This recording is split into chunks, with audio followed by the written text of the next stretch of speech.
A boy named Jimmy Livingston is born with no immunity whatsoever. Even a little germ can kill him, so he has to be kept in isolation. He cannot touch anything without it being decontaminated. Hence, he will have to live inside a bubble-like plastic sphere for all his life to survive. His mother, Mrs. Livingston, is overprotective of her son. Until he was 4 years old, he wasn't even allowed to come home. However, after he turned 4, she and Mr. Livingston bring the little boy home in his bubble. His room too has a huge bubble, so he can walk inside it. The bubble has a pair of protruded hands that his parents can use to touch him. All his toys are decontaminated to be free of the smallest of the germs and kept inside the bubble. Jimmy has lived in that room ever since. Mrs. Livingston doesn't ever want him to leave the bubble, so she ends all the bedtime stories with the princess dying because they were let free. He is only allowed to watch one TV channel and read one magazine, because Mrs. Livingston insists they are the only ones ever made. She also uses the protruded arms to cut his hair and hug her son. Mrs. Livingston is an extreme nationalist, so she teaches Jimmy only the things she thinks are reasonable and forces her ideas on him. However, poor Jimmy doesn't know better, so he goes along with it.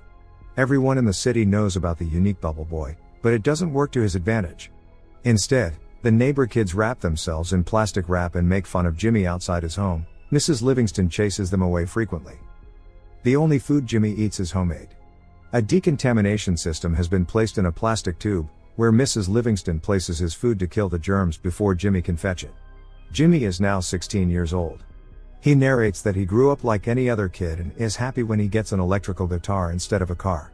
Until one day, he is at his window when he sees a new girl his age named Chloe moving into his neighborhood.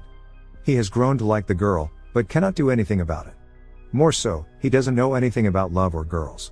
His mother senses his infatuation, and recites the story to Jimmy about a boy who died because he touched the next door whore. For the next few years, he watches Chloe through his windows a lot. She also notices him watching her. He narrates that he knows something is happening to him, but he doesn't know what. One morning, he wakes up with an erection and is petrified. Unknown to the concept, he hits himself with a bat. He cries and calls his mother. Mrs. Livingston comes in and makes him repeat the Pledge of Allegiance until he calms down. Chloe has a group of popular friends who make fun of Jimmy, calling him the bubble boy. She seems to be defensive towards him. One day, she knocks on the Livingston's door and Mr. Livingston lets her in. She sees the system of plastic tubes all around the house, and is fascinated.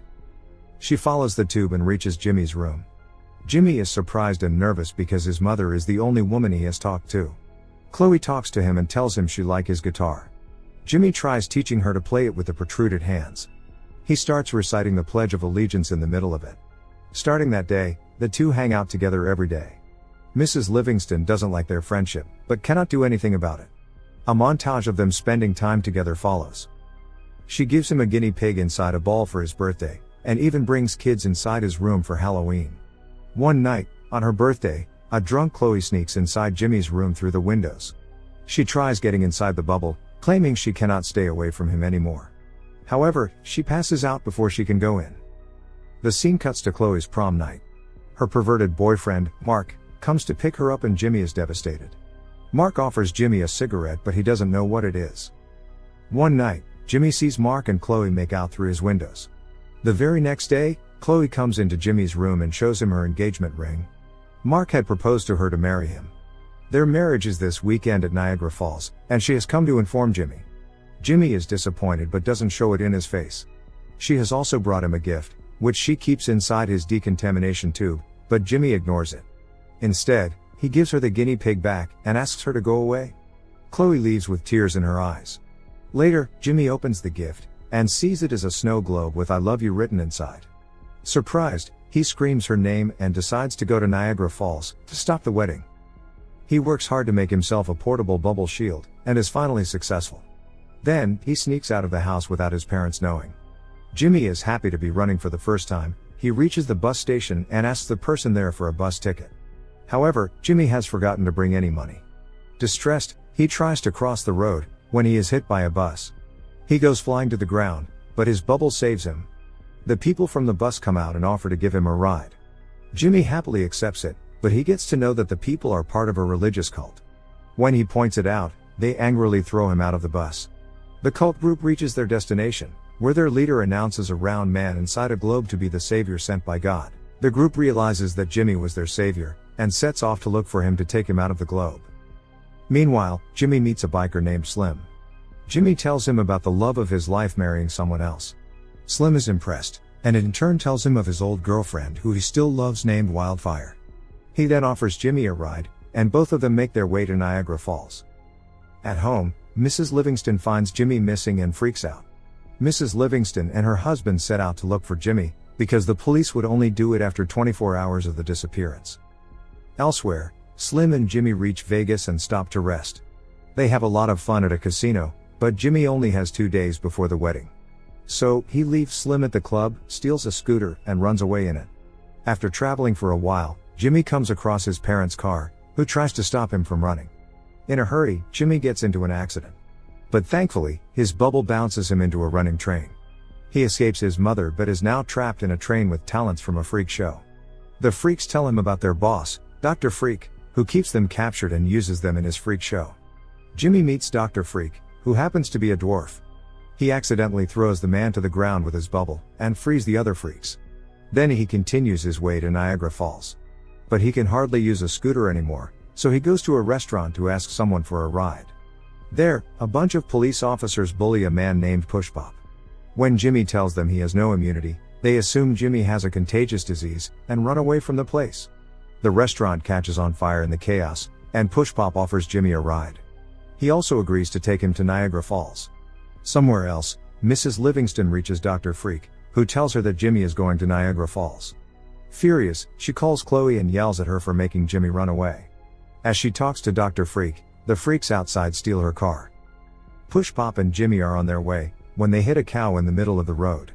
Pushpop is distressed because, in his religion, cows are a symbol of God, but following his mother's word, Jimmy tells him that his religion is false. This offends Pushpop, so he leaves Jimmy on his own. Jimmy then somehow reaches New York. He asks for a ride from an old man named Pippi, to which he agrees. Jimmy wakes up the next morning and the man is still driving the car. Jimmy soon realizes that Pippi is lying lifeless, and the car hits a billboard. Jimmy goes into a grocery store and calls Chloe. Mark picks up the phone and tells Jimmy to give up, because he is about to marry Chloe in an hour. He is now hopeless, so he calls his mother and asks her to come to pick him.